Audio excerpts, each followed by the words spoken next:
Hi, this is Nicholas Bell with IONCINEMA, here to review Lake of Death, which will be available to stream on Shudder as of July 16, 2020. It is the third film directed by Nini Robsahm, Norwegian film director. It's a remake of a classic 1958 film called Lake of the Dead, which is regarded as a classic of Norwegian cinema, as also the impetus for that country's interest in the horror genre. It's based on a 1942 novel. The core elements, I haven't seen the original, but it sounds like the core elements are still there, which a group of 5 people in a cabin that's about to be sold.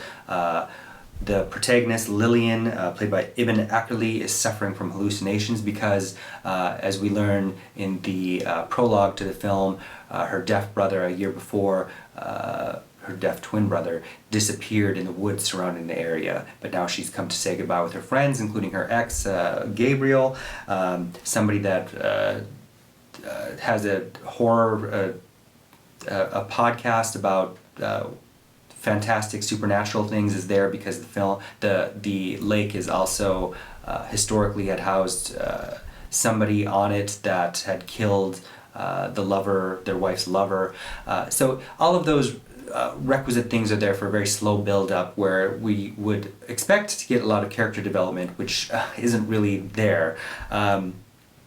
And then everything kind of comes crashing down. It was edited by Oscar winner Bob Murawski, of course, Sam Raimi favorite, who did Army of Darkness and Drag Me to Hell, as well as Catherine Bigelow's The Hurt Locker. It was shot on 35mm and it looks great. There are some underwater sequences that look fantastic. It's just too bad that there's no kind of feeling for these people or any kind of sense of dread going on. The twist is not, even if it had been relayed as something a little more ambiguous, could have been a point of interest, but it's just not really there. Instead it reminds one of a lot of American films, and it brings up a lot of American films diegetically, like Evil Dead and Misery and A Nightmare on Elm Street. But this does have a very Evil Dead, Friday the 13th element to it, and you're probably oscillating between either of those references watching it because it's trying to keep you on edge about whether or not something supernatural is happening. And there are all these red herrings to kind of, and jump scares to distract you from what actually ends up being really obvious.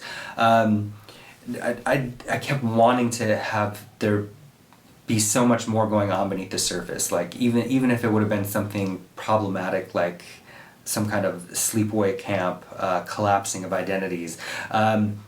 Overall, based on the look of the film, I'd say 2 out of 5 stars, and I would definitely be interested in seeing what Nini Robsahm does in the future. But really, as all remakes do anyway, it really drives one back to the original source material for another look. Thanks. Hey, this is Eric from IONCINEMA.com. If you want to support us, subscribe below. For more reviews, interviews, film festival coverage from Sundance, Cannes, Toronto, you want to check out these guys on this side.